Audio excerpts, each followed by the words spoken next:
les Combrailles, en fait, c'est quoi? C'est une espèce de plateau qui est entre 600 et 800-900 mètres d'altitude. Donc on part de l'étage plutôt collinien jusqu'à la base de l'étage montagnard, sous influence atlantique, donc généralement quand même très arrosé, et sur substrat granitique, majoritairement avec un peu de volcanique, donc majoritairement des sols acides. Donc ça, c'est un contexte qui globalement est favorable à l'arnica. Déjà parce que l'arnica est présent en contexte sauvage dans les Combrailles. Et puis dans mon métier de botaniste, j'ai vu l'arnica décliner en milieu naturel. Et puis ça m'a fait un peu un tic. Et puis en fait, cette plante, je l'adore. Et il y a une valeur vraiment sentimentale. C'est une plante, moi je l'ai cueillie avec mes grands-parents et mes parents dans les monts du Forez. Et il y a un truc qui m'a marqué à vie, c'est son odeur. L'odeur dans l'alcool quand mes parents et mes grands-parents ils me passaient les cotons sur les bleus, quoi. Ça c'est un truc, ça irradie, ça chauffe, ça tu vois. L'arnica c'est le soleil. Et le soleil c'est la chaleur, c'est du positif. Et en fait j'avais besoin de mettre du positif dans notre monde. Tout le monde voit que l'arnica il périclite pour différentes raisons. Les premières raisons, c'est l'intensification des pratiques agricoles. Au milieu du XXe siècle, tu mets le machinisme avec un retournement des parcelles pour faire des cultures ou des prairies temporaires. Fertilisation azotée, donc tu mets de l'azote dans une parcelle, adieu l'arnica. Tu as un autre facteur, c'est la déprise agricole. Tu as des milieux dans lesquels était présent l'arnica qui se sont fermés, qui sont devenus de la forêt. Donc, troisième facteur, la cueillette. Cueillette familiale plus cueillette professionnelle. Et un dernier facteur, c'est le changement climatique.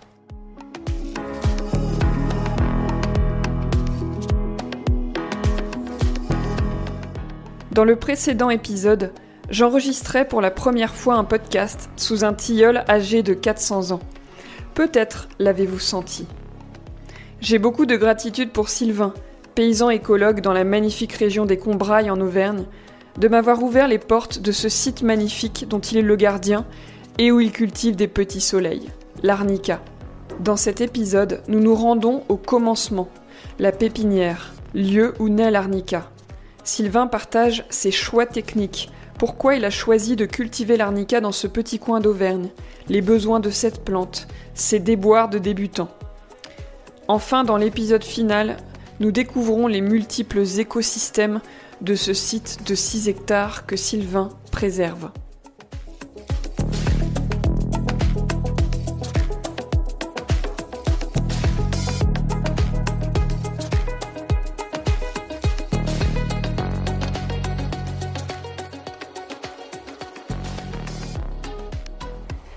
Bon, là on rentre dans le potager. Potager productif et sauvage. Ouais, c'est ça. Tu vois, tu as même les endives en fleurs là. Donc là, on arrive dans la pépinière. Alors, micro-pépinière, hein, taille très modeste. Moi, j'ai quand même dimensionné le projet de façon à travailler toujours tout seul, pas investir dans du matériel et du coup à dimensionner pour arriver à limiter aussi, Que ça reste à la bonne taille par rapport à ta production. Ouais. Là, tu penses que ça va pas forcément grossir plus? En gros, vu comme j'ai lancé le projet cette année et vu les premières commandes de producteurs que j'ai, ça sera vraisemblablement jamais plus gros que ça. Peut-être qu'éventuellement il y aura une serre en plus, il y en a déjà 2 là actuellement, il y en aura peut-être une autre de 40 mètres carrés. L'idée c'est de produire au maximum 20 000 plants par an pour des producteurs sur les 2 saisons, printemps et automne. Donc 20 000 plants déjà, tout à la main, ça fait déjà un peu de boulot. Donc voilà, donc on est sur une surface de pépinière avec les serres comprises qui devrait être 40, ça fait quoi? Ça fait 80-100 mètres carrés, plus 50 mètres carrés de pépinière, on a 160 mètres carrés de pépinière. L'idée c'est produire des plants d'arnica tout à partir de patrimoine génétique local. Okay. Pour déjà avoir des plants qui soient adaptés à nos territoires. Donc pour l'instant je travaille quand même plus avec des gens qui sont dans le massif central, même si je commence à avoir des demandes de personnes dans d'autres massifs, par exemple dans les Hautes-Alpes. Mais c'est d'avoir du patrimoine génétique sauvage. Il y a des pépiniéristes qui travaillent majoritairement avec une variété qui s'appelle la variété Arbo, et il y a une autre variété aussi, mais qui a été sélectionnée par les Allemands il y a plus d'une trentaine d'années. Et vu que ça a été sélectionné, moi j'ai tendance à dire que voilà, potentiellement aussi on peut avoir en introduisant des plants d'arnica, de variétés arbo dans les secteurs de l'arnica sauvage, on peut avoir de la pollution génétique sur les populations d'arnica sauvage qui sont déjà mises à mal par plein de facteurs différents. Donc l'idée c'est quand même de travailler avec du matériel local. Mon idée à terme, donc pour l'instant je travaille majoritairement avec des graines de souches sauvages que je récolte partout dans différents massifs du Massif central. L'idée c'est de pas piller les populations sauvages parce que l'espèce, pourquoi je cultive l'arnica, c'est une espèce qui est de plus en plus menacée.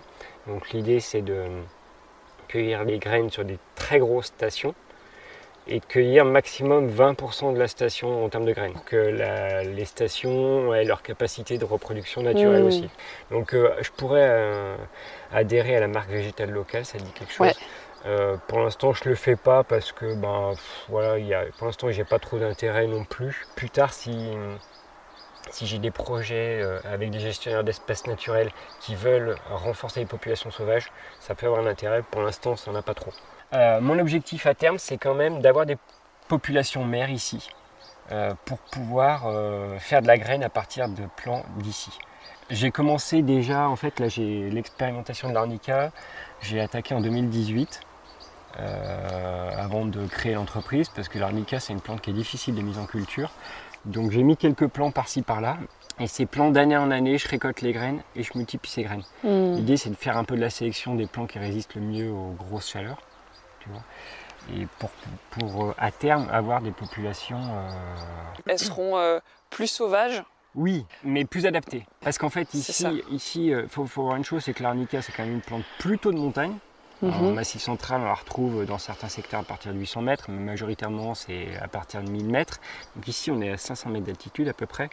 Donc, je suis très bas, donc c'est à la fois un inconvénient parce que du coup il fait plus chaud et que l'arnica, vu que c'est une plante qui est de moins en moins adaptée alors c'est pas forcément tant à la sécheresse si tu veux, c'est vraiment au soleil brûlant quoi. Donc c'est un des enjeux ça justement, donc ça c'est un inconvénient, mais par contre c'est un avantage parce que du coup ça me permet aussi, en travaillant bien sûr en agroforesterie, tu vois, d'avoir des plants qui potentiellement peuvent mieux s'adapter au changement climatique.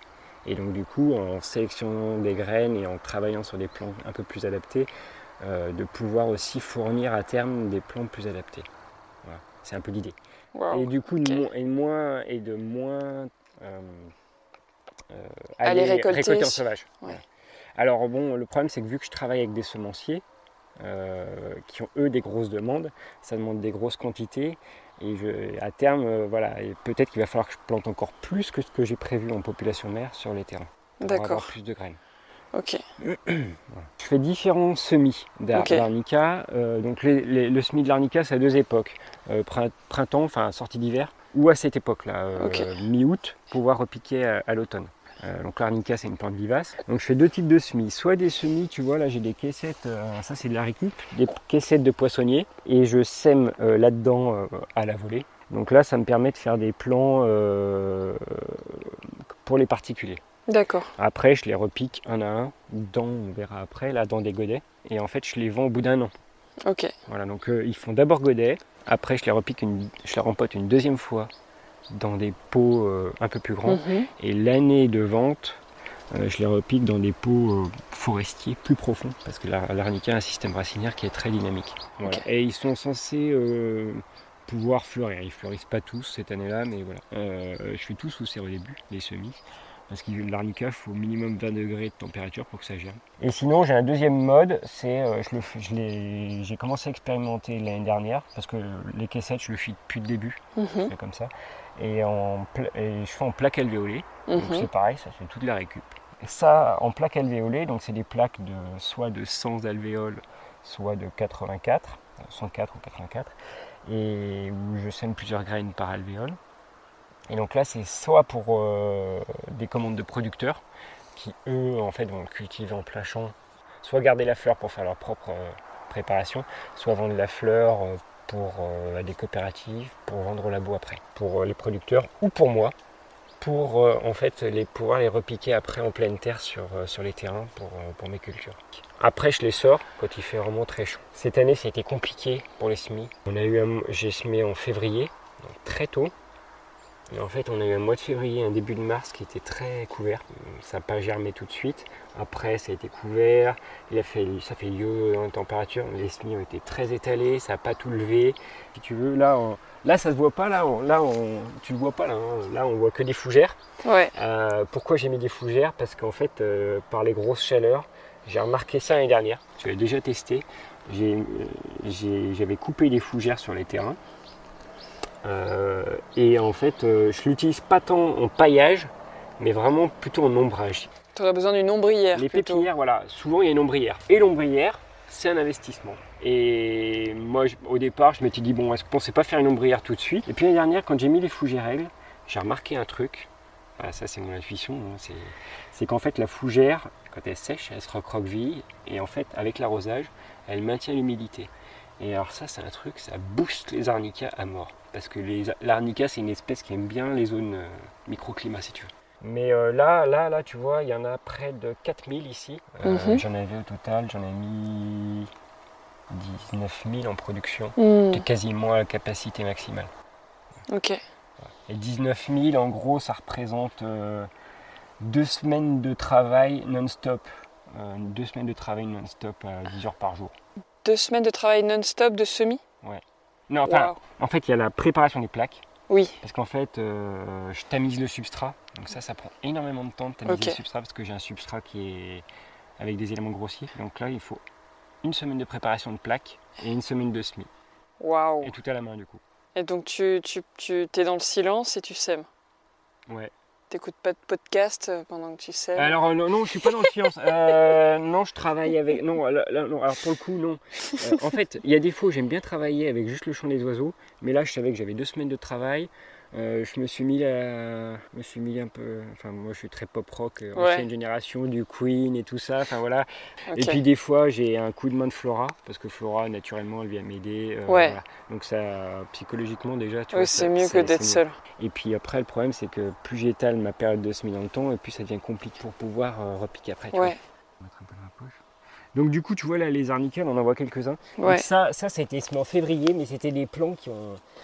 Vu qu'au début, là en février-mars, c'était compliqué avec la météo, je maintenais arrosé, mais en fait j'ai eu des problèmes de chlorose. Et du coup, tu peux carrément avoir une perte du plant. La chlorose chez l'arnica, ça peut être lié à 2 choses. Soit une carence en magnésium, c'est notamment quand tu as des sols un peu calcaires ou des trucs comme ça, soit un sol trop engorgé et du coup une asphyxie.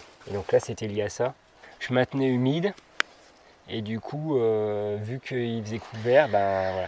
Et donc en fait, j'ai eu beaucoup de plants qui sont restés bloqués 2 mois, quoi. Et donc ça a été très compliqué, ça m'a beaucoup de stress. Ouais. Même au début, quand j'ai lancé mes 19 000 plants, au bout d'1 mois, ça n'avait toujours pas germé. Parce qu'en plus, il y en avait 12 000 pour moi, pour la transformation plus tard. Ouais. Donc c'est un peu, tu vois, c'est l'avenir, quoi. Ouais. Et en fait, au départ, moi j'étais, quand j'ai vu qu'au bout d'1 mois, rien n'avait germé, normalement c'est en 15 jours la levée, et je me suis dit, s'il n'y a rien, là c'est mal. Et ça a commencé doucement. Je me suis mis à avoir à peu près 60% des alvéoles qui avaient levé. Et après, le problème, c'est que j'ai eu des chloroses. Du coup, j'ai eu de la casse. En gros, je sais pas, j'ai pas estimé, mais sur les 19 000 que j'ai semés, je sais pas, j'ai dû avoir un peu moins de 10 000 plants, quoi. Et qu'est-ce que tu as appris alors de cette expérience où tu en as semé 19 000 d'un coup et où tu as tout stressé de perdre les 19 000? Déjà, tu es dépendant dans l'agriculture de la météo. Et là, quand j'ai mis les 20 000 et que j'ai vu que voilà, c'était un peu compliqué, je me suis dit aussi que j'avais semé trop tôt. D'habitude, normalement, le mois de février est très ensoleillé. Donc ça marche pas mal. La serre, ça monte à 20. Et les autres années, je faisais mi-février, ça se passait très bien. Mais sauf que là, j'ai eu la pression d'un producteur, tu vois. Enfin, pas la pression, mais qui m'a dit, voilà, moi, ce serait bien que j'ai les plants pour fin avril, début mai. Du coup, je m'étais dit, bon, allez, je fais tôt, et voilà. Et en fait, j'ai ressemé 2 caissettes d'arnica début avril pour compenser les pertes que j'avais eues. Et ils ont rattrapé les autres, que j'avais semé 2 mois avant. Donc je me suis dit, en fait, maintenant tu précipites pas les choses. En fait, je pense que je vais échelonner un peu plus les semis maintenant. Mais bon, après aussi, tu t'adaptes. C'est compliqué parce qu'en fait, mes deux serres, elles n'ont pas un positionnement qui est idéal. Parce que celle-ci, si tu veux, il y a ces Douglas là, en fait, qui bloquent le soleil du matin. Donc, elle est éclairée quand même à partir en été, tu vois, de 10h30. C'est pas mal pour une serre, ça évite que ça chauffe trop et tout, mais bon, au niveau ensoleillement. Et l'autre, c'est pareil, tu vois. En fait, j'ai fait le choix de la mettre ici, pas en pleine lumière. Pourquoi? Parce que en été, ça cogne quand même. Et en fait, l'arnica, s'il fait trop chaud dans la serre, il stagne. Ouais. Et du coup, on verra cette année. En fait, cette année, c'est la première. On va voir. Je les ai semés. J'ai fait 8, 9, 10 août les semis. Ok. Donc, si tout se passe bien, ça devrait lever vers le 22 août. Ok. Voilà. Mais alors, du coup, en fait, elle est plus trop éclairée à partir de midi, la serre. Donc, on verra ce que ça donne. Voilà. Donc, du coup, là, tu vois, là, les petits qui sont semés dans les caissettes, après, je les ai repiqués dans des godets comme ça. Alors, tu vois, les limaces, elles aiment bien. Ah oui. Bon. Donc, ceux-là, c'est les semis de février. Ouais. Février, tu vois, là, tout ceci. Alors, là, depuis que j'ai mis les fougères, ça les a boostés. Ah, il y en a qui sont beaux. Ouais. Ah y en a, ils sont presque aussi beaux que des plombs d'un an. Donc là, pour bien expliquer, parce que peut-être que les gens qui nous écoutent ne comprennent pas parce qu'ils ne voient pas. Donc tu as décidé d'avoir un paillage en dessous de fougères pour éviter la toile tissée, pour éviter le plastique, pour éviter les racines qui se prennent dans la toile tissée et qui s'abîment après quand tu les enlèves. Et tu as de la fougère au-dessus pour l'ombre et les microclimats.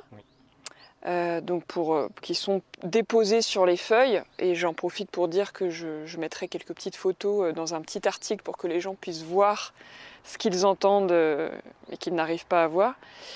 Et en fait, ton problème là, c'est que le tapis de fougère qui est en dessous, il n'est pas assez épais, enfin que les racines vont quand même traverser la fougère pour aller dans le sol. Donc, est-ce que pour améliorer ton travail et ta qualité de travail, tu penses à une solution pour ça? Peut-être faire un énorme tapis de fougère? Ouais, t'as raison. En fait, cette année, au départ, j'ai mis au moins 5 cm.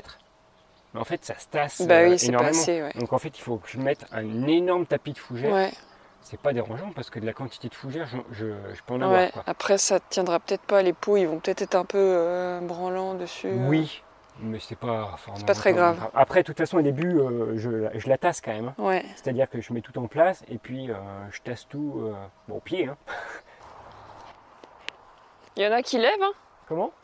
Il n'y en a pas qui lèvent ou ça doit être des petites herbes? En fait, il y a des mauvaises herbes, donc il faut que je les enlève, mais il n'y en a pas beaucoup. Et il y en a qui lèvent, mais je vais t'expliquer pourquoi. Et là, tu vois, il y avait des fougères ici aussi. Qu'en fait, le soleil du matin, là, tu as double effet là, sur les plaques qui sont dans l'angle. C'est qu'elle sèche beaucoup plus vite que les autres. Donc en fait, je me suis... mais pour l'instant, ça fait son effet. Du coup, ça me fait un feutrage et ça me fait un ombrage. Vive les fougères. Quoi? Tout le monde décrit les fougères. Enfin voilà, la fougère, c'est le truc qui envahit, et voilà. Mais en fait, la biodiversité, toute biodiversité a son utilité. Il n'y a rien de plus envahissant qu'un être humain. Ouais, c'est ça. Voilà. Et du coup, là, j'ai refait des semis, il y a à peine 10 jours dans les plaques alvéolées. Donc il y en a à peu près 7000 en production ici. Donc ce podcast s'appelle Agroécologie voyageuse, et en général quand je vais de ferme en ferme, je transporte un produit de la ferme d'avant vers la ferme d'après. Donc est-ce que si je ramène un plant d'arnica en Bretagne, il aura des chances de survivre là-bas? Moi j'ai tendance à dire que l'arnica, à tout le monde, j'ai tendance à dire que l'arnica, il pourrait se faire à toutes les altitudes, hors zone méditerranéenne. Parce que la zone méditerranéenne, on oublie déjà actuellement, parce qu'il fait vraiment très chaud. Et c'est une zone qui malheureusement, faut pas se leurrer, mais risque de se désertifier dans les années qui viennent. Par contre, la condition, c'est de l'ombrage. En agroforesterie, quoi. En agroforesterie, obligatoirement. Ouais. L'arnica jusqu'à même 1300 mètres d'altitude, j'aurais tendance à dire. En agroforesterie. Je pense que ça peut réussir. En l'occurrence, moi j'avais un copain qui m'en avait pris, qui habite à Coiron, vers Nantes. Ok. Et du coup, le plan avait tenu. Je me suis lancé sur l'arnica, mais je suis quand même scientifique de base, donc j'ai quand même fait beaucoup de bibliographie. Il y a une publication qui montre que vraisemblablement de l'arnica, avant, en fait, il y en avait partout en France, mais qu'une des raisons de sa disparition probable à basse altitude, c'est les mollusques. Ah ouais.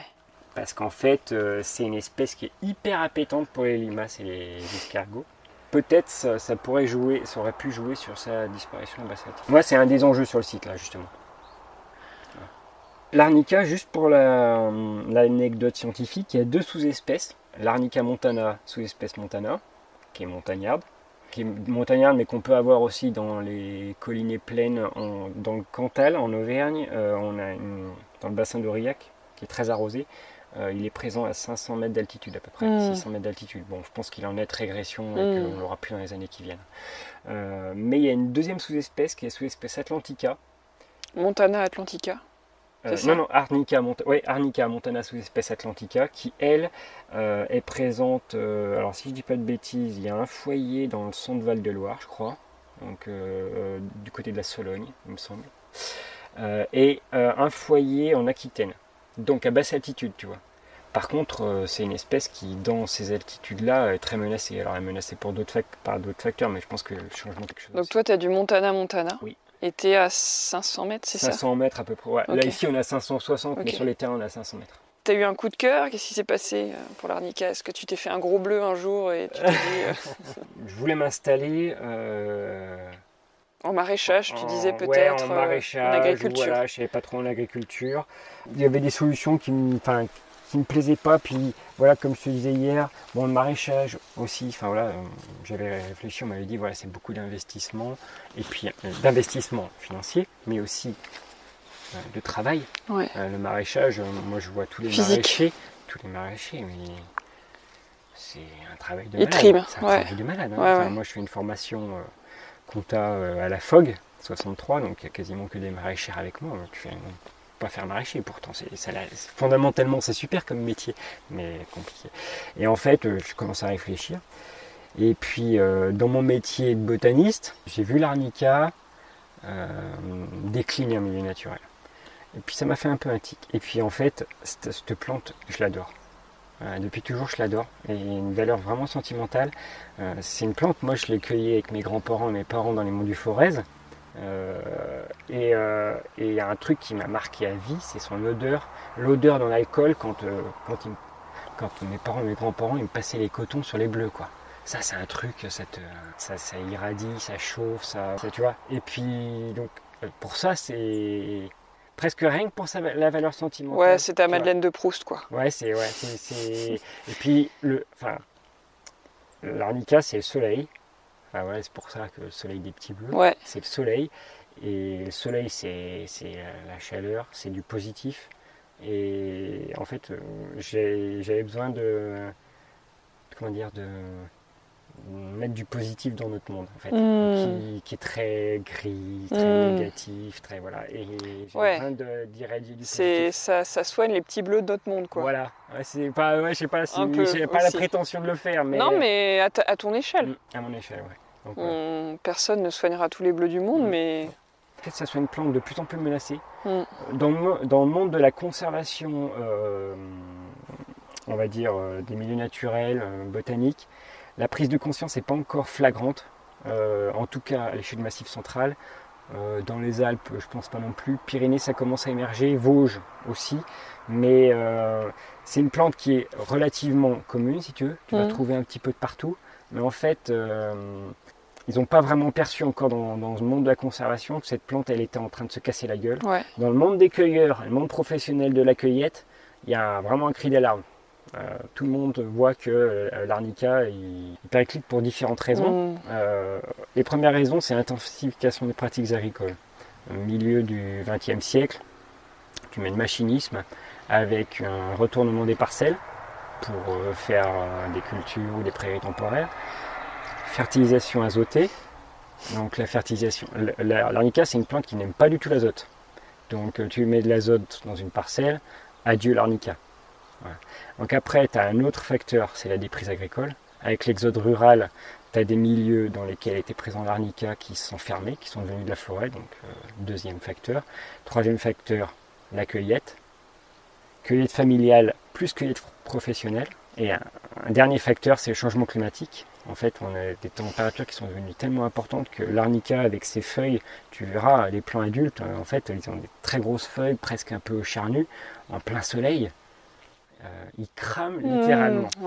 Donc, un autre facteur potentiel que justement, moi, j'essaye d'éviter en cultivant des arnicas à partir de souches sauvages, c'est la pollution génétique à partir de variétés sélectionnées. Donc ça, en fait, voilà. Donc en gros, il souffre de plein de maux, cette espèce, elle souffre de plein de maux. Et si on fait rien, alors c'est pas qu'on en aura plus, mais on risque de plus en avoir. Et l'arnica, peut-être qu'à terme, ça pourrait se vendre à prix d'or. J'exagère, hein, mais voilà. Ah ouais, donc en fait, tu veux devenir riche, c'est ça? Non, c'est pas l'objectif. Franchement, l'objectif de mon projet, alors, il est bien sûr d'en vivre simplement. Ouais. Mais il a vraiment une vocation. Dernier point, pourquoi l'arnica? C'est parce que c'est une plante qui parle à tout le monde. 99% des gens connaissent l'arnica. Ouais. Ça, rien que pour ça, c'est... Enfin voilà, t'arrives à toucher tout le monde, quoi. Et en touchant tout le monde, t'arrives à sensibiliser aussi. Voilà. Donc c'est un peu un tout. J'utilise de la terre de bruyère. Alors ça, c'est le point qui pêche un peu en termes d'intrants sur l'exploitation. Enfin, pas l'exploitation, pardon, j'aime pas ce terme, sur la ferme. Pourquoi? Parce qu'en fait, donc déjà c'est pas de la tourbe, parce qu'il y en a qui cultivent de l'arnica sur de la tourbe, quoi. Sauf que la tourbe, on le sait, hein, ça détruit des tourbières, et qui sont des milieux précieux, rares, qui ont mis du temps à se former. Ouais. Mais finalement la terre de bruyère c'est un peu pareil. Donc en fait ça provient de milieux naturels, hein, de massifs dans lesquels il y a des landes et voilà, où il y a de la terre de bruyère. Les landes dans lesquels il y a la terre de bruyère, c'est des milieux qui sont beaucoup plus répandus que les tourbières, donc l'impact est moins important. Mais il y a quand même un impact, donc ça veut dire qu'indirectement, moi j'ai un impact sur ces milieux pour l'instant. Donc mon objectif à terme, c'est d'arriver à trouver un substitut à ça et de me fabriquer mon propre substrat. Donc là, j'ai dans l'idée de fabriquer le substrat à partir de compostage de feuilles de chêne, parce que j'ai vu que ça pouvait faire un peu comme la terre de bruyère. Tu vois, j'adhère à la marque Paysan de Nature. Ouais. Et dans Paysans de Nature, l'idée c'est aussi qu'il y ait une commission qui vienne un peu tous les 2 ans pour donner des pistes d'orientation sur à la fois les gestions en termes de biodiversité pour favoriser la biodiversité, mais aussi ça peut être aussi sur les intrants, d'autres éléments. Et là typiquement, donc ça s'appelle le dialogue permanent pour la nature, cette commission. Ouais. Et là j'anticipe un peu le truc en me disant moi ce que j'aime, là où je pêche un peu, c'est sur cet élément-là, sur la terre de bruyère. Voilà, quelle alternative je peux trouver? Donc il y a ça. Bon voilà, maintenant il faut que je travaille là-dessus, quoi. Parce que l'impact environnemental d'une ferme comme la mienne, il n'est pas que il dépasse sa ferme. Nous quittons le jardin de Sylvain pour prendre une toute petite route et rejoindre en 5 minutes le site classé où nous attend le tilleul. Tu veux qu'on emmène des outils pour désherber éventuellement? Ouais, écoute, ouais. Pour désherber, de toute façon, à la main, c'est à la mano. Hein. On va prendre ça et puis on avisera là-bas, ouais. Ouais.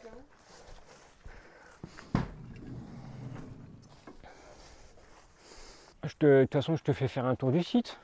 Par contre, t'as 2 heures devant toi pour le tour du site. Je dis pas ça parce que je suis bavard. Le site, en fait, il fait 4 hectares 2, 4 hectares 3, mais plans. Mais en fait, c'est tout vallonné. Donc en réalité, il y a peut-être 5-6 hectares si tu veux. Alors, tu vois le sapin de Douglas là qui est là. Ouais. Juste à sa gauche, tu vois le houppier là. C'est le tilleul. Ouais. On sent qu'il y a il y a quand même de l'énergie là, je trouve. Non mais le coin il y a de l'énergie. Moi je ressens, je pense que je ressens pas trop les énergies naturellement, mais tu sens qu'il y a un truc dans le coin. Oui, mais j'ai des gens à qui j'ai fait venir voir le tilleul, qui en rentrant dans le chemin là, avaient déjà des frissons sur le bras. Ah bah oui. En fait, moi, au fil des échanges avec des gens qui sont venus, j'ai une dame qui est venue, qui est vétérinaire, et qui travaille beaucoup elle travaille beaucoup avec les énergies, tu vois, avec les animaux.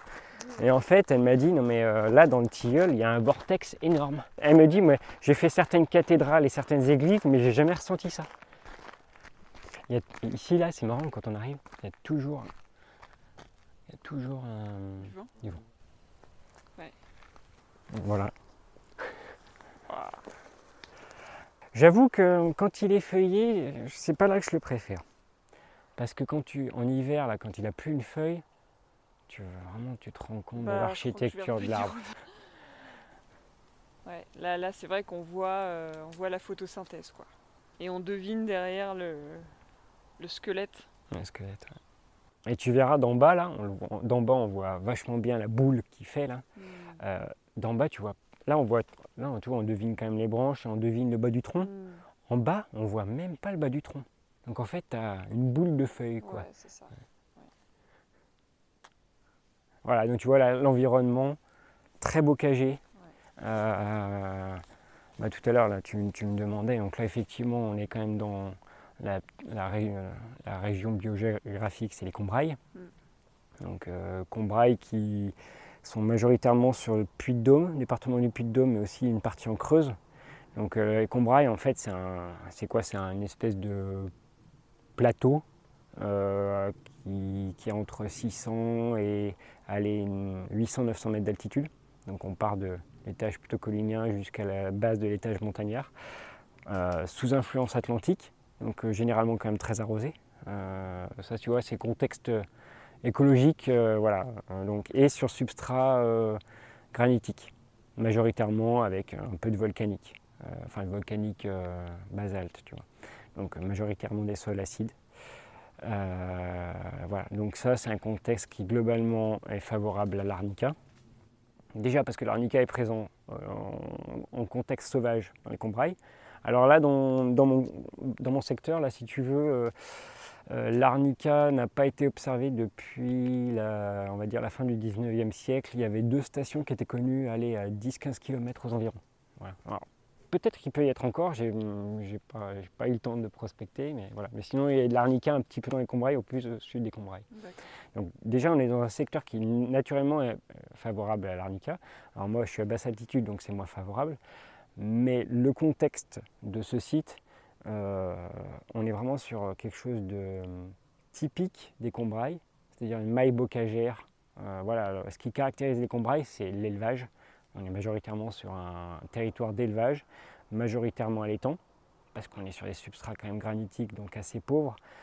On va voir les Combrailles du Sud, où on est sur des substrats volcaniques, donc des terrains plus riches, où là on a de l'élevage laitier. Okay. Voilà. Mais majoritairement on est sur de l'élevage à l'étang, donc avec historiquement une maille bocagère quand même très petite, des petites parcelles avec beaucoup de haies, tu vois, qui entourent, voilà. Alors après, avec le remembrement, notamment là sur la commune, on a eu du remembrement, bon, forcément, on a explosé la maille bocagère et on est passé sur des plus grosses parcelles. Ici, globalement, ça n'a pas trop été remembré dans ce secteur. On a eu quelques éléments de remembrement, je te montrerai, il y a un bord d'un chemin là-bas où voilà, il y avait un gros chemin, il y a une haie qui a sauté, le ruisseau qui a été un peu recalibré avec une buse, mais globalement, voilà, ça s'est maintenu dans une maille assez petite, quoi. Voilà. Et est-ce que quand tu fais visiter le site aux gens, quand tu arrives, tu l'expliques des choses ou tu arrives en silence? Est-ce que tu as un truc pour arriver? Je crois que je fais jamais pareil. Ouais, c'est ça. Je sais comment je ressens les gens. Ouais, c'est ça. Des fois, j'arrive en silence. Des fois, j'arrive en disant, voilà, on entre dans le domaine du roi. Il domine sur le vallon, quoi. Le gardien. Voilà. Il n'avait pas de nom. Pas que historiquement, on ne connaît pas l'histoire. Donc je l'appelais le tilleul de la combe droit. Pourquoi de la combe droit? Donc là, on est dans en fait, c'est une combe, hein, un vallon. Pourquoi la combe droit? Parce que la parcelle ici, sur le cadastre napoléonien, s'appelait la combe droit. Voilà, tout simplement. Okay. J'aurais pu l'appeler le tilleul de la Villate, mais je trouvais que aller chercher ce côté historique, ça donne un peu du sens. Okay. En fait, avant, sur les photographies aériennes anciennes, il y avait une haie qui rejoignait, donc lui il faisait partie du haie en fait. Sur les photographies aériennes anciennes. Là, si tu veux, donc là tu as 2 frênes, dont un tétard, là, justement, ici. Et ça redescendait, et la haie, elle descendait jusqu'à l'autre très gros tilleul qui est au-dessous, qu'on va voir. Donc, et là, ça faisait vraiment une toute petite parcelle. Voilà. Waouh.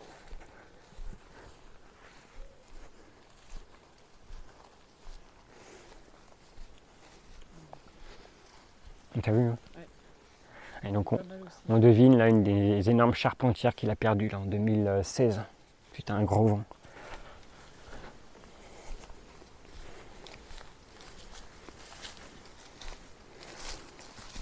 Ah, c'est pas mal aussi parce que tu vois. Ouais. T'arrives, et tu découvres. Oh la vache.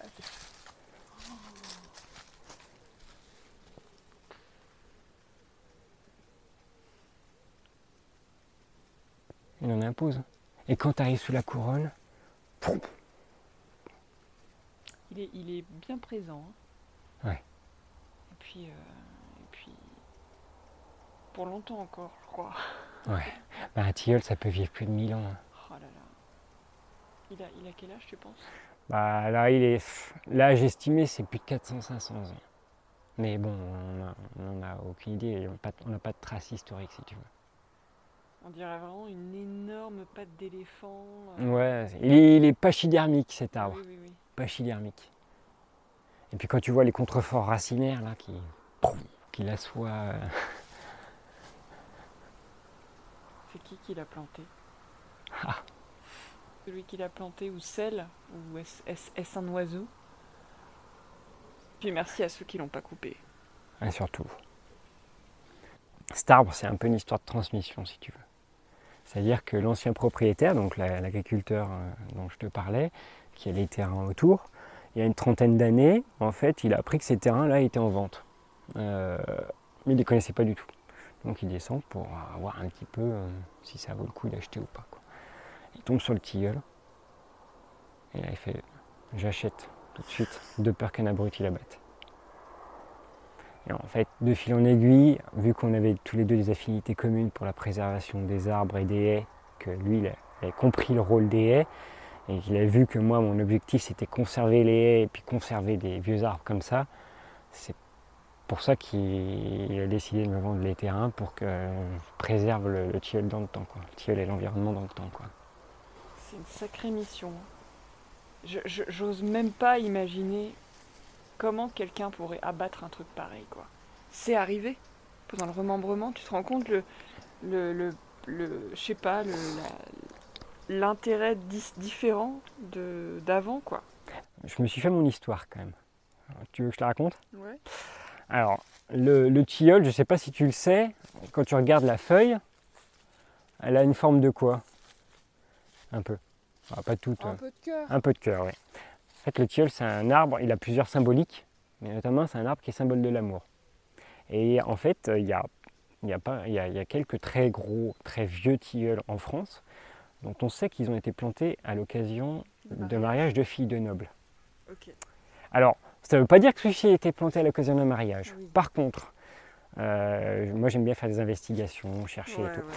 Le village qui est au-dessus, donc la Villate, sur la carte de Cassini c'est fin 17e je crois, fin 17e siècle, c'était pas la Villate, c'était la Vélate. Et en occitan, la Vélate, ça veut dire la voilée. Alors je me suis dit, la voilée, pourquoi pas? Okay. Pourquoi est-ce qu'il n'aurait pas été planté à l'occasion d'un mariage? Enfin, dans l'émission sur France Bleu, c'est 15 mètres de circonférence? Non, 7 mètres 40. Ah oui, 7 mètres 40. Ouais. Un des plus gros tilleuls de France, je crois que c'est 12 mètres de circonférence. En fait, les deux, là, en gros, ils sont dans le top 10 des plus gros tilleuls de France. Il a deux diamètres différents. Il est très large comme ça. Là il est à 3 mètres 40. Et de l'autre côté, si tu viens là, il est très étroit. Très étroit. Il est plus étroit. Il fait 2 mètres et quelques, 2 mètres 40, je crois. Tu vois, regarde. Là, il est comprimé. Et là où il est le plus imposant, je trouve, c'est d'ici. Là, de l'autre côté, tu as vraiment l'impression d'avoir une main qui sort de terre, mais là c'est massif. Ah ouais, quoi. Oh la vache. Ouais. La photo sur le site Arbre Remarquable, elle est magnifique, mais en fait, rien ne remplace. En fait, rien ne remplace de le voir, c'est clair. Et donc le photographe, là, Emmanuel Boitier, qui est un super naturaliste, lui, il a une spécialité sur les orthoptères, tu vois. Il a passé 2 heures pour faire à peine 10 clichés. Et t'es déjà allé dedans? Ouais. En fait, quoi dedans? Il est creux. Et ben en fait, il est creux jusqu'à la base. Donc en fait, tu as une cavité à terreau qui est énorme. Tu as un tas de terreau de malade, quoi. T'as pas essayé de semer de l'arnica là-dedans? C'est un peu trop à l'ombre. Non, mais d'en récupérer un peu. C'est pas bête. Après, le terreau de l'arbre reste à l'arbre. Et tu sais, comme dit Hervé Covès, je sais pas si tu connais Hervé Covès. Si, il travaille sur quoi? Sur les sols, non? Non. Il est agronome et il raconte beaucoup de belles histoires sur l'agroécologie et les vieux arbres. Et je pense que ça serait intéressant de prendre un peu de ce terreau pour tes prochaines plantations d'arbres. Pour transmettre le savoir de ces 450 à 500 ans à d'autres arbres via les champignons. Ah bah oui, mais tu sais que moi j'ai un projet, alors, parce que tu sais, hein, c'est effervescent, hein, mais j'ai un collègue ami, un ex-collègue ami qui s'installe en pépinière, et puis il est venu me donner des coups de main là, et puis à force d'échanger, en fait, j'avais déjà un peu ça dans l'idée, mais j'aimerais bien le perpétuer cet arbre, et du coup semer des graines de l'arbre et disséminer son patrimoine. Et c'est comme l'arnica, quoi. En gros, c'est le conserver, tu vois. Et toutes les adaptations climatiques qu'il a vécues depuis 500 ans, tu le transmets au prochain. C'est ça. Alors par contre, les semis du tilleul, c'est pas l'arnica. Hein. C'est compliqué. Oui, mais bon. Mais voilà, c'est ça. Il y a la balle de graines. Hein. C'est clair. Et ben, moi, depuis que je le connais, donc depuis 2015, il fleurit tous les ans sur toute la couronne. Donc ça montre qu'il a un état de santé aussi parfait. D'ailleurs, tu as vu, hein, est-ce que tu vois des signes de faiblesse ou quoi? Mais bon, par contre, alors effectivement, là, si on parle des signes de faiblesse, il y a une des grosses questions et problématiques du moment, c'est que tu vois bien que c'est effectivement une trogne. Il y a un moment où ça va faire comme ça, quoi. Et en fait, vu que ça fait au moins 60 ans qu'il n'a pas été entretenu, t'imagines le poids qu'il y a sur les charpentières. Donc là, via mon ancien boulot, l'avantage c'est quand même que j'ai du réseau et que je connais des experts. Notamment, je connais un expert qui est installé en Bretagne d'ailleurs. Comment il s'appelle? David App, ça dit quelque chose. Donc, qui est expert arboricole, qui fait des expertises pour les privés, des publics sur des arbres qui ont des problèmes de sénescence ou d'autres problématiques. Et du coup, parce qu'en fait, la grande question, c'est est-ce que cet arbre, on peut le remettre en tétard ou pas? Et est-ce qu'il peut tenir si on ne le remet pas en tétard, quoi? Donc là, on est quand même plutôt parti, parce que je l'ai même fait passer. Ici, en fait, c'est un site que j'ai conventionné avec le conservatoire d'espaces naturels. Donc là, je suis en train de rédiger un plan de gestion. À visée écologique. Et donc on a fait passer la question au conseil scientifique du conservatoire de sa gestion en fait à cet arbre. Donc le conseil scientifique a donné plutôt un avis de libre évolution. Et globalement les avis convergent sur le fait de le laisser partir en libre évolution, non intervention, parce qu'il y a trop de risques à le remettre en tétard. Et en plus on lui enlèverait 3/4 de son caractère remarquable, quoi. Ouais, et puis un jour, il s'en ira comme tout le monde. C'est ça, il faut accepter le fait que ça soit un être vivant. Et un jour, il y a peut-être une branche qui va tomber et il sera toujours aussi beau, mais différemment. Mais ça c'est quelque chose que j'ai du mal à accepter. Parce que je le trouve tellement parfait. Parfait, il n'y a pas la perfection. La perfection n'existe pas. Mais il est tellement... Ça se trouve, tu ne seras plus là quand il perdra sa branche. Hein. Oui, c'est ça. Il a 5 ans, il a quoi?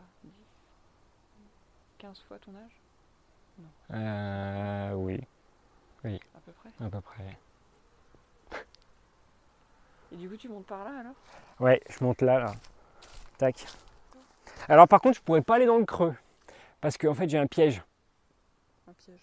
Tu sais, je t'ai dit, je faisais des inventaires des coléoptères saproxéiques. Donc du coup, j'ai mis un piège dans le trou. Je me mets là ou tu veux que j'aille là? Non, je sais pas, comme tu veux. C'est super là. Je fais une petite vidéo déjà. Oh là là là là, c'est tellement beau. C'est plutôt cool comme trône de photos. Donc quand on a acheté le terrain, je m'étais interdit de monter dedans parce que je le respectais, je voulais pas.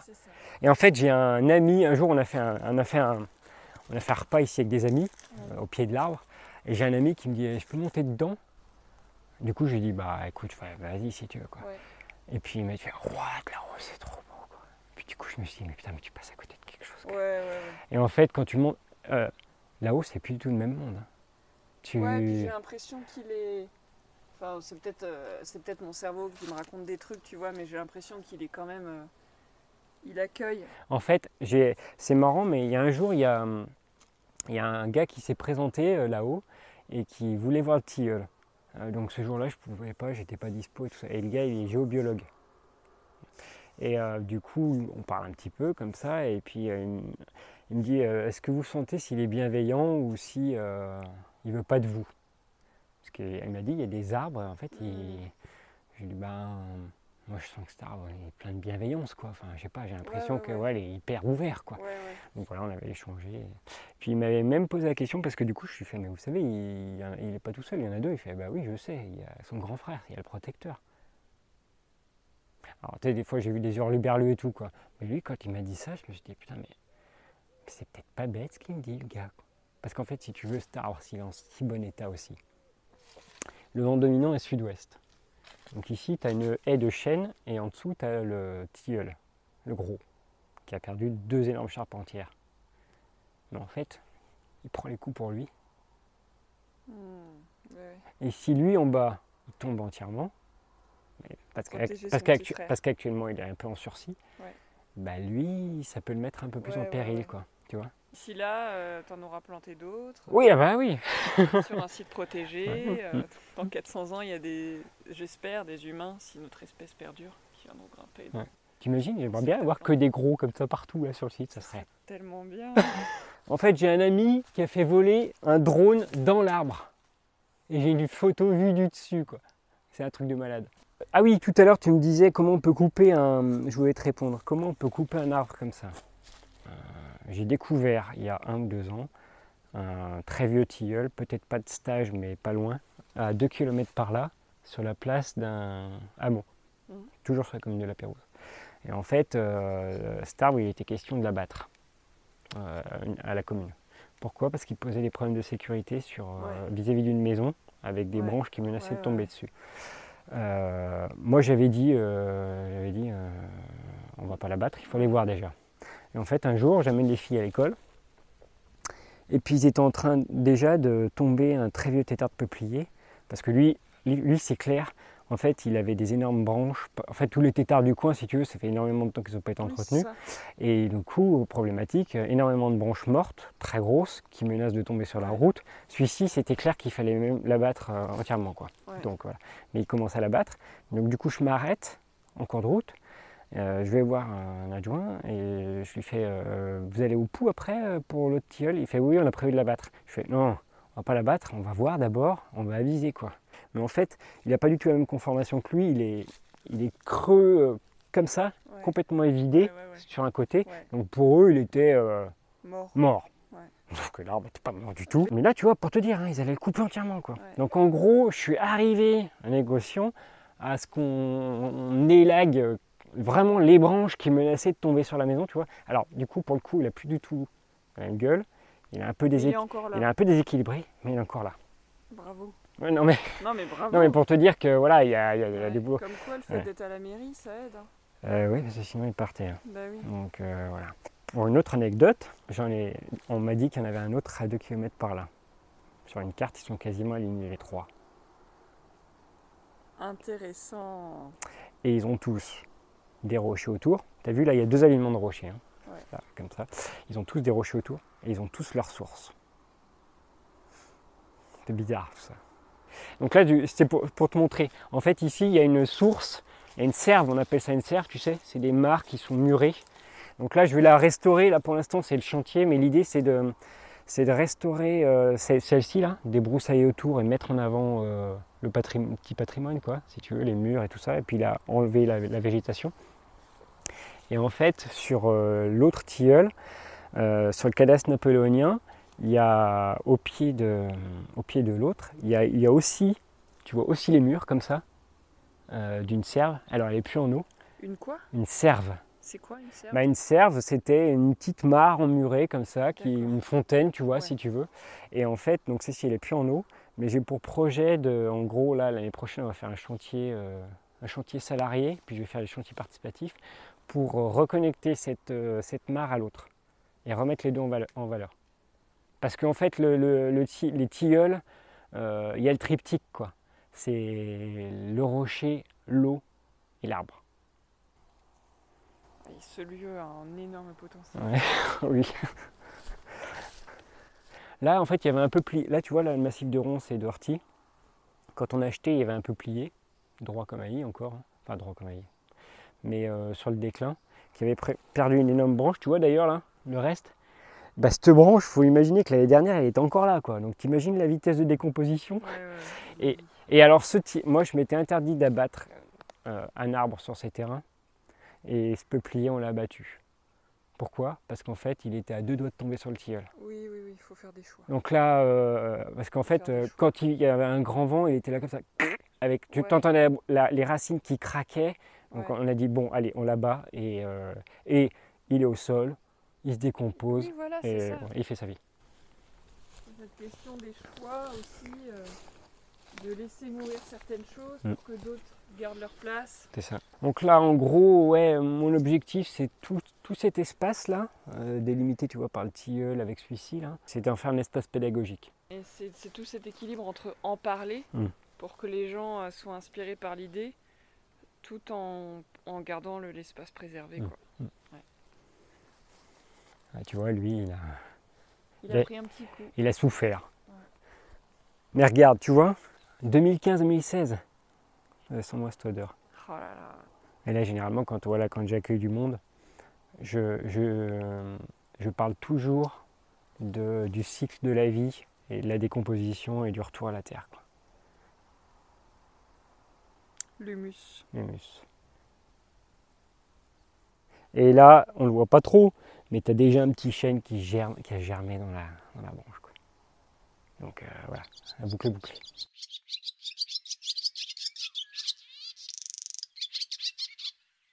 Je vous invite à vous demander comment vous vous sentez après avoir écouté cet épisode.